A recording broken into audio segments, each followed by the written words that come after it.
संपूर्ण वर्धा जिल्ह्यात दारूबंदी कायदा कित्येक वर्षापासून लागू असून सुद्धा सर्वात जास्त अवैधरित्या दारूची साठवणूक करून विक्री केली जाते। वर्धा जिल्ह्यातील पोलीस प्रशासन प्रयत्न करून कार्यवाही करते, मात्र अवैध दारू विक्रेत्याच्या संख्येत घट होण्याऐवजी दिवसेंदिवस वाढ होत आहे। यात होळीसारख्या सणात तर अवैध दारूची मागणी जास्त असल्याने दारू पिणाऱ्या लोकांना दारू उपलब्ध करून देण्यासाठी अवैध मार्गाने दारू आणली जाते। पुलगाव पोलीसला मुखबिरकडून मिळालेल्या माहितीच्या आधारे सापळा रचून अवैधरित्या देशी दारूची वाहतूक करून साठवणूक करणाऱ्या आरोपीच्या घराची झडती घेऊन 7 खाली खोक्यात 48 प्रति खोका प्रमाणे 336 शिशी सीलबंद देशी दारू जप्त करण्यात यश आले असून आरोपी क्रमांक 1 संजय जयकुमार मून वय 37 वर्ष राहणार कवठा रेल्वे तालुका देवळी जिल्हा वर्धा व आरोपी क्रमांक 2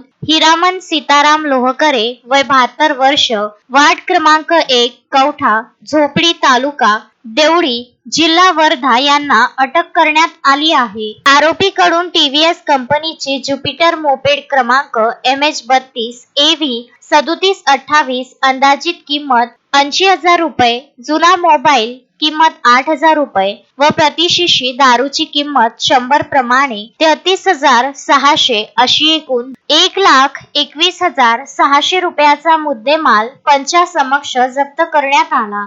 सदरची कार्यवाही अनुराग जैन, जिल्हा पोलीस अधीक्षक वर्धा, डॉक्टर सागर कवडे, अपर पोलीस अधीक्षक, सहायक पोलीस अधीक्षक राहुल चौहान यांच्या मार्गदर्शनात राहुल सोनावणे, पोलीस निरीक्षक पुलगाव, उपनिरीक्षक घनश्याम जाधव, रितेश गुजर, अनुप खेडकर, ओमप्रकाश तालारी, विश्वजित वानखडे, अखिल खान यांनी केली आहे। अश्विन शहा, विदर्भ न्यूज वर्धा।